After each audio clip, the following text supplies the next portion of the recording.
Hello everyone and welcome to Uncle Iroh's Tea Shop. Today we've got some big news for the Netflix live-action adaptation of Avatar The Last Airbender that is currently underway right now filming Season 2. The news around the show has been stale lately because of the fact that they've been filming, but today we've got some casting announcements around the characters of the Earth Kingdom from Book 2 that we are going to see be adapted. I'm going to break down my thoughts on this along with a few other small pieces of news. Sit back, relax, and enjoy some jasmine tea as we run through this news video. So let's start off with some of the smaller news that we have gotten thanks to our good friend Caleb Williams through several tweets. He is the guy that you want to go to for all Avatar news, so I recommend giving him a follow on social media as he has a good insight with regards to this franchise. Just today, as I am making this video, he spoke to the idea that he believes that we could see the Earth Rumble 6 from the original cartoon look more like an underground fight club rather than a WWE style stadium event,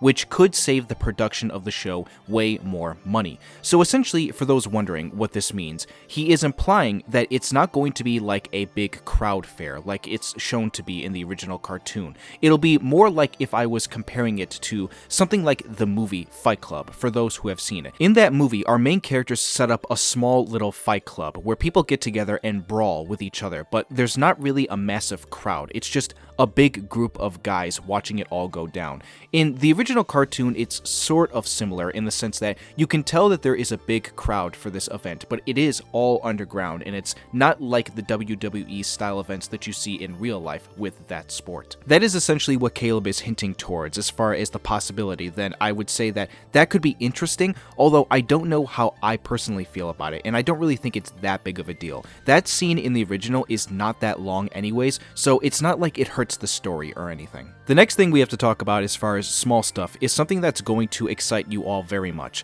Again, another tweet from Caleb Williams where he says that he has heard some great things regarding the production design of Avatar Season 2 since they have moved away from filming on the volume. I've already explained this before, but this is the newest form of green screen style technology that allows for studios to shoot scenes without going on actual locations in real life. It's something that a lot of films and television shows have adopted in the last several years, and to some degree, it's been overly used in some productions, and Avatar was one of them. They have moved away from that and are now doing more practical and on-location shooting, and this news gets me excited because it tells me things are going smoothly so far, and there are no problems as of right now. Knock on wood, hopefully that continues to be the case moving forward.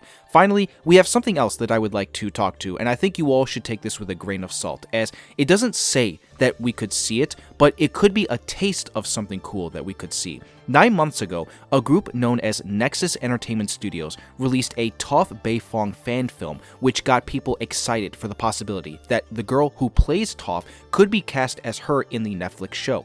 That didn't come to be, obviously, but recently, 3 days ago, they released a fight concept trailer featuring the actress Momona Tamada, who is playing Ty Lee in the Netflix adaptation. It's a cool 20-second video showing her doing a lot of her own stunts and action choreography, and if you know the character in the cartoon, she does a lot of acrobatics with her combat. Again, I would take this with a grain of salt, as I do not know if this has any relation to the Netflix show, but it could be a taste of what we see in the Netflix show if, say, Momona is doing her own stunts for the action sequences. Just something to think about moving forward in the future, so I thought I'd share it with you all. It is time to get to the big stuff, which is talking about the new casting announcements. We've been waiting for this kind of news to release while they were in production, as that is what happened last time with Season 1 while they were in production on that season. We've now got the list of who is going to be playing many of the Earth Kingdom characters, from a few important ones to a few more side-related characters. Let's start with the big one, which is Long Feng.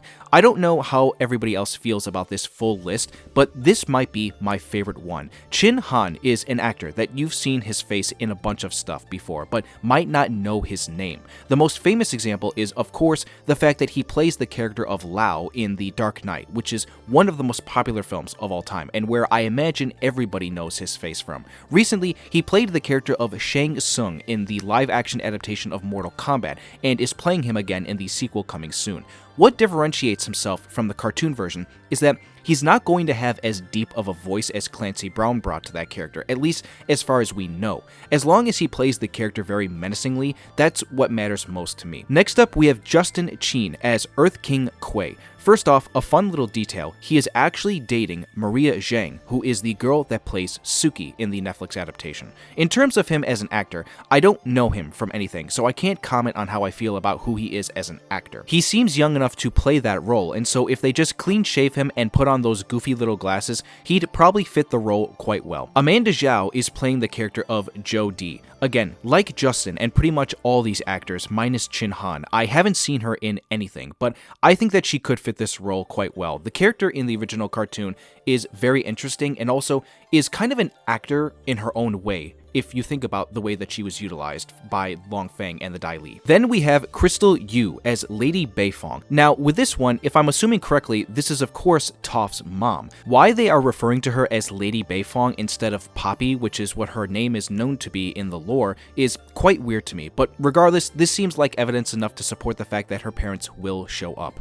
I sincerely apologize with the next four here, as I'm not going to butcher their names by trying to get the pronunciation right, but we have castings for the Boulder, Professor Zay, General Sung, and seemingly a new character named Amida. Again, don't know who any of these actors are, although the guy who is playing Professor Zay is someone who was recently in a show called The Sympathizer with Robert Downey Jr., and apparently he is great in that show. This is also confirmation that we are possibly getting the Spirit Library and Wang Shi Tong showing up, which is good. The guy that they got to be the Boulder is a big dude if you look up pictures of him online, so I don't know what he acts like in terms of that profession, but they got the guy in terms of the build. For those who don't remember, General Sung is the one who is at the outer wall of Ba Sing Se for like 2 minutes when the drill is coming in to penetrate it and break it down. This is one out of all the side characters that they decided to announce that seems a little odd to me when you factor it into the rest of the list, and again, just how much screen time the character had in the original, so I don't find this to be all that big of a deal. Just weird to see that that character amongst all the others on that list in terms of importance was announced. I personally am more focused on those bigger characters right now, so that's just why I mentioned it. It also seems like Netflix is going with the same strategy as Season 1, where they announce the cast through the nations. So here we have the Earth Kingdom, and then we know that they are looking for their version of Ursa right now, so they'll probably announce a couple of Fire Nation characters along with her in the future as well. So that's what I've got for you guys today as far as Netflix news. Just a short and quick casting announcement along with that other small stuff I mentioned at the beginning. What do you all think about this news? Let me know down below in the comments. Hopefully Netflix news starts picking up more, and I also apologize to my subscribers for not uploading a lot lately. It's tough to find ideas to make videos on that haven't been made already, but I've got some cool stuff that I want to make in the future, so I hope you all stay tuned for that. If you did enjoy the video and you want to see more, be sure to drop it a like, and if you are new here to this channel, subscribe and turn on that notification bell. Thank you all for stopping by Uncle Iroh's Tea Shop. I hope everyone here has a wonderful rest of the day, and I will see you all soon for more Avatar.